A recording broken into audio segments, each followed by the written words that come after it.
Hey guys, Level Cap here. Today we've got all the patch notes for the Battlefield 5 Lightning Strikes update that is coming hopefully tomorrow on the 15th. We've got an extensive list of the bug fixes and also new additions to the game like weapons, vehicles, and some game modes. Announced by DICE are 3 new weapons, although I think we can confirm at least 1 additional weapon beyond those. We have the ZK-38 SMG. It actually comes with a bipod. We'll be getting that in the first and second week, along with the Model 1944, also known as the MAS 44. It's listed as a semi-automatic rifle, so I believe that means the assault class is getting this one. Then in the third and fourth week, we'll be able to unlock the M1922 medium machine gun. This is like an upgraded Benet Merci. It's very cool looking, but what's interesting is that I think it can only feed about 30 rounds at a time. So having a weapon that requires bipod deployment to fire while ADSing with only 30 rounds, I'm curious to see how DICE is going to balance this. Then we have here the Ross, which I think is the Ross Mark III. This will be a bolt-action rifle for the Recon class. Curious to see how DICE balances it against the other weapons. This hasn't been officially listed as one of the items coming initially, so it might be later in the Lightning Strikes DLC that we get this weapon. Then we have 2 new tanks that have been announced. There is the Stug 4, which is basically built off of the Panzer IV model, but it's designed as a tank destroyer, bigger cannon, generally less agile, less ability to engage infantry. Then we have the British variant of a tank destroyer. This is the Archer, built off of the Valentine tank chassis. And it's the same role. It's for destroying tanks, but not quite as good at engaging infantry and stuff like that. Will probably be far more useful on vehicle-oriented maps. Then we have an image of what I believe is the Ju-88 P5, which is just the Ju-88 with an 88mm tank cannon mounted to the bottom of it. I don't know if this will be a new plane entirely or an upgrade path for the existing Ju-88. We'll have to see. Now, let's get into the actual patch notes of what's changing with the core game mechanics. They're pretty long, extensive notes. I've highlighted what I think are the most important points, and frankly, that's a lot of the patch notes here since so many important things are changing. Starting off, we have time to death experience fixes. The name of the enemy that killed a player is now shown in the game world when the player has died. This highlights the killer and helps players understand who killed them and from where, especially in crowded situations. They've improved the death experience with the addition of a camera that now follows and zooms towards the killer. This will allow players to understand what killed them and the position of the killer. They've improved the accuracy of the visual representation of incoming bullets of other players. Tracers should now properly appear to consistently appear from the shooter and should be clear when the victim is looking directly at the shooter. They fixed the UI directional damage indicator that delayed the indication of damage to the victim. They've made tweaks to the UI directional damage indicator to more accurately point towards the enemy damaging the player. This is a huge fix and has been a problem in previous Battlefield games as well. Vaulting is getting some major overhauls. They've improved vaulting so that it no longer incorrectly triggers against steep hills and slopes. They've improved vaulting detection when trying to vault through a window that's already broken. This will make vaulting in those cases less sensitive to tight angles. They also fixed an issue where players could receive fall damage from vaulting over a low-lying wall. When it comes to reviving, they fixed an issue where players could pick up a weapon while reviving on console. They fixed an issue where the camera would clip through the soldier while in man-down state if you had a very high field of view. They improved the camera behavior when a player revives a down player very quickly. Animation fixes, they've improved soldier ragdoll behavior and made them more granular when killed in different poses, standing, crouching, or prone, and based on the impulse of explosions. Soldiers killed by explosions now blend nicely into full ragdoll when they land rather than snapping to a specific ragdoll position when landing. They fixed an issue where the ammo self-supply animation could get stuck and play indefinitely. When it comes to other fixes, they fixed the heavy weapon trait so that it's no longer super powerful on anti-air guns, which basically made it so they couldn't overheat while firing. They've made general improvements to the detection of auto peek over and auto lean, so that mechanic should work a little bit more fluidly. When it comes to prone, they've increased the horizontal free aiming angle when prone by 40 degrees. Let's talk about vehicle changes. Half-tracks now take more consistent damage, making them easier to destroy. They fixed an issue where the Stuka quick repair did not actually resupply when flying through a resupply point. The Stuka BK-37 cannons do more damage against all targets while also reducing the splash range. Accurate shots versus vehicles and infantry will be greatly rewarded, but inaccurate fire will suffer significantly reduced damage. The damage caused by mine clearing line charges specialization will register in the kill log and in the kill cam as well. Also, friendly players are no longer affected by the damage of the mine clearing line charge. This is a tank upgrade. They made a fix so that all tank cannons will now once again one-hit kill all types of aircraft, even those equipped with specializations that reduce damage from flak. So this is a nice improvement. Increased the ammo capacity of all airplane cannons from 150 rounds to 200 rounds. They standardize an unintended imbalance between coaxial and port firing vehicle machine guns. Overall, this is a big buff to German machine guns and a small buff to British ones. Some British machine guns were doing too much damage overall, and some German guns were doing too little. The close range damage of the German guns has been increased to match the British guns, and the long range damage of British guns has been reduced to match German guns. As a balancing factor, the range of all these machine guns has been increased, so players should not see a reduced effectiveness in the British machine guns and should experience an increased effectiveness of the German machine guns. They've reduced the damage reduction of explosions on players in prone. Players were previously resisting up to 25% of explosion damage when prone, while this was only intended in a few edge cases. This was fundamentally breaking the intended damage of tank shells, as players could absorb too much damage when in the prone state. They've reduced the reload time of rockets to 15 seconds, which was previously 30 seconds. They've reduced the reload time of bombs to 20 seconds, which was previously 30 seconds. This is a very big and helpful change because, especially early on with bombers, and you only had one bomb payload, sometimes you'd have to do a couple passes while waiting for your bombs to recharge, and it definitely didn't feel right with the pacing. For visual and audio changes, resupply station locations for vehicles are now pinned to the edge of the screen when ammo resupply is available in order to help players find these resources. These icons scale in size and transparency the further the player is from the resource to prevent icon clutter. The Stuka siren has been made louder. When spawning into a top gunner seat, you are now holding the machine gun properly.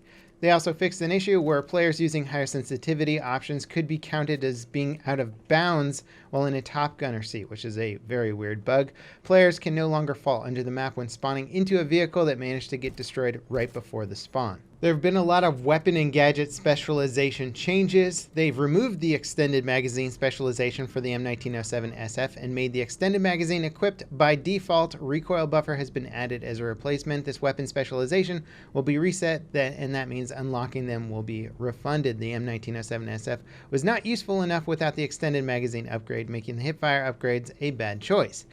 They've decreased the effectiveness of the ported barrel specialization on the M1928A1. That's the Tommy gun. This is to better balance the weapon in the SMG class. The upgrade was a bit too strong, leading to a slightly too controllable weapon. So the Tommy gun's getting a nerf.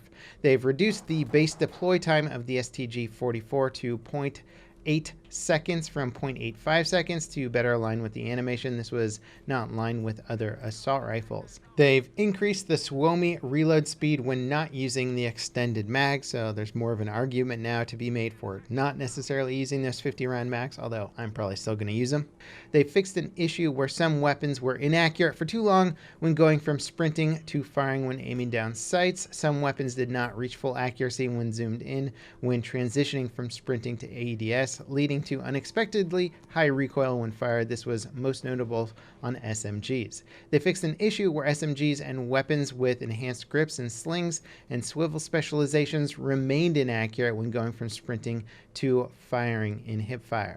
SMGs and weapons with these upgrades did not recover accuracy quickly enough when going from sprinting to firing in hipfire, reducing intended mobility advantage they should have had. A very big change, they've made tweaks to SMG weapon positioning in hipfire when strafing to prevent the weapon from actually covering the crosshairs. This drove me crazy, so finally it's fixed. The Panzerfaust no longer has a long delay before being able to fire after switching to the weapon. They fixed it so that the Panzerfaust one-hit kills all types of airplanes, even when equipped with specializations that reduce damage from flak. They've also reduced the damage of the Panzerfaust. The Panzerfaust is very easy to use and was widely equipped as a fast-fire and forget weapon. Its damage payoff was still too good against all armor types. The damage is still high enough, even against a heavy tank, that a smart player can utilize a dedicated anti-tank loadout to defeat the enemy using skill and tactics. Maybe. They've increased the throwing knife's maximum damage range to 10 meters from 6.5. They've reduced the delay between 2 consecutive throwing knives by 40%. I think this is definitely a needed buff for throwing knives. They've adjusted the parameters for explosive damage when behind cover so that players behind cover properly receive reduced damage when cover is destroyed. They've adjusted multiple damage multipliers for grenades and Panzerfaust versus various barricades so that multiple grenades are required to tear down a sandbag fortification. If a player revives a friendly while reloading, the reload will now properly get interrupted instead of completing during the revive animation. For visual stuff, they fixed clipping when firing the Tommy gun with iron sights. Enemies no longer have their heads moving backwards while firing, which could cause unpredicted head movements when players try to land headshots. They've aligned the Laddie optics for ADSing using the M1897 shotgun. Scope glint has seen a little bit of an overhaul. They've adjusted the size and intensity of glints for medium-powered scopes and high-powered scopes. Medium-powered scope glints are now smaller and less intense than the higher-powered ones. They've pushed the visible distance for scope glints a bit further. They will now start being visible from longer distances, both medium and high. However, scope glint for medium scope visibility falls off over longer distances. The interaction prompt now properly appears when looking at a spawn beacon if it can be picked up. They fixed a bug where players were unable to switch to their secondary weapons when having the M30 drilling equipped while using the rifle fire mode. Damage. They've reduced the minimum damage of the Gewehr 43 and the Selbstlader 1916 to 33.5 from 35. This means that if you land a bunch of leg shots at distance, you're probably going to need 4 shots to down your enemy. They've increased the damage for the Mark 6 revolver to a 2-hit kill range is now 12 meters, which was previously 7 meters, and basically longer range damage drop-off. So if you weren't a fan of the revolver before, try it out now. You'll probably have a little bit more versatility. When it comes to weapon handling mechanics, many weapons have seen big changes. Buffs to SMGs in this update are aimed at improving the mid-range combat ability of the medic class. Reductions in recoil and increase to accuracy will allow the SMG users to maintain damage on target and increase their effectiveness overall. They've improved SMG sustained fire when hip firing. They've reduced SMG base dispersion to a 0.15 from 0.2. This makes SMGs feel a bit more controllable and enables the lower rate of fire SMGs to be reasonably effective at medium range without having to get accuracy upgrades. They've reduced the Suomi vertical recoil to 0.76 from 0.8. They've reduced the Suomi horizontal recoil to 0.93 from 0.95.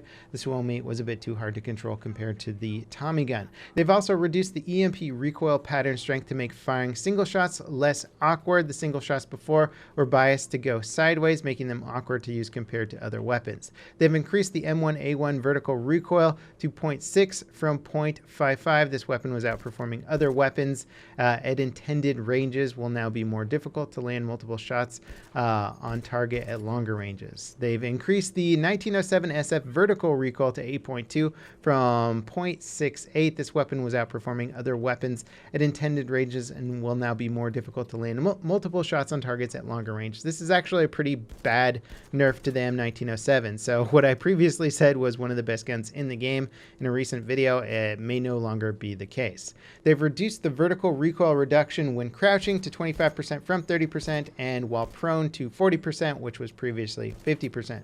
Vertical recoil reduction when crouching or prone no longer stacks with a bipod. This was inadvertently making it so that bipods were way too accurate when a player was crouched or prone. When it comes to maps and modes, in the Final Stand game mode, if you've ever played it, I've played it twice in over 100 hours of gameplay, players are no longer able to skip revive in this mode. So if you ever play it, that'll be different.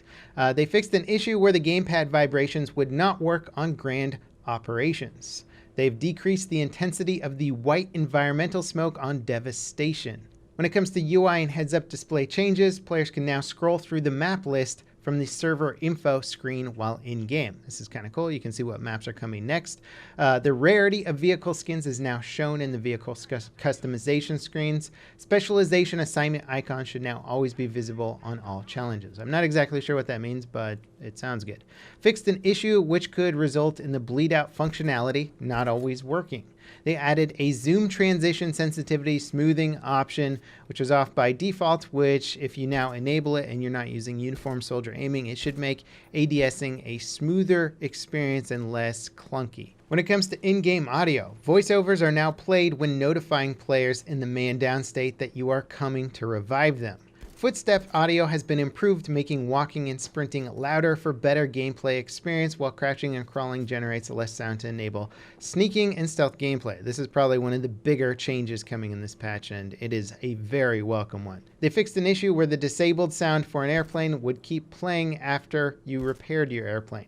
They've improved footstep sounds based on what type of physical material the player is stepping on both Eros and Twisted Steel. They fixed an issue which could result in kill confirmed audio playing even when you didn't get a kill. This was very confusing in many firefights for me. When it comes to the stability of the game, we have some very vaguely described changes here. They have made multiple crash fixes and general stability improvements. It always cracks me up when we talk about stability improvements for the game, because I don't know what that means. I hope it means that I'm not going to get as many frame dumps when I'm looking around quickly in Battlefield 5, but I don't know. We'll have to test it out once the patch goes live. For PC-specific improvements, they've increased the density of the fields on Eros when players are playing on lower settings to not give a visual advantage to players with low PC specs. And that's basically it for the patch notes. I did leave out a few little things here and there, so if you want to check out all the patch notes, you're welcome to go and read through every single one, but I think I covered all the major things. The things I was really disappointed not to hear about in these patch notes, as good as the patch notes are, there was no mention of player visibility changes. I don't know if that means that they forgot to put them in. Sometimes they do miss details, but they didn't talk about it other than removing some smoke on the Devastation map that only appears during certain times of that map anyway. They also didn't mention about the general bipod fixes coming in. They talked about accuracy improvements and stuff, not stacking, but in terms of bipod deployment fixes that have been teased for quite a while now, those were not mentioned, so those might not be in this patch, which is really unfortunate. There was also mention that flares would see an upgrade for the Recon class. There was no mention of that in these patch notes, so that's just sort of the disappointing side of this patch notes. In general, it's a big upgrade for the game, and we are allegedly getting another patch this month, so maybe we'll be seeing some of those other fixes appear then. If you missed my previous video on the back-end company coin fix, there's been a new company coin fix implemented into the game. It should fix company coin generation for a lot more players, although there are still a few saying that they don't have company coin generation working for them. DICE is aware of this, and they're working on it, and it is a top priority. So that stuff was all being done back end. There's no need for a patch download there. DICE is continuing to work on that and hopefully can get that working for everyone, since it's a huge issue if it doesn't work for you. Anyway, there's a bunch of other cool lightning strike info, and we even got a little bit of a teaser of the Battle Royale game mode that's coming. So there's a bit more info in there. Lightning Strikes overall doesn't excite me that much. They're sort of bringing back a few old game modes and then co-op, which doesn't interest me at all, but it might interest you guys. In general, I think the biggest stuff about Lightning Strikes is cosmetics and general game fixes. That should be the biggest things that we take away from this next DLC. And then the big one is going to be the Battle Royale mode next, and we'll see what that exactly does to Battlefield in general. As always, guys, thanks for watching. Very much looking forward to playing the patch, giving you my thoughts on the patch and the new cosmetic stuff and all the changes that are coming to the game in the very near future. And I'll see you next time. This is Level Cap signing off.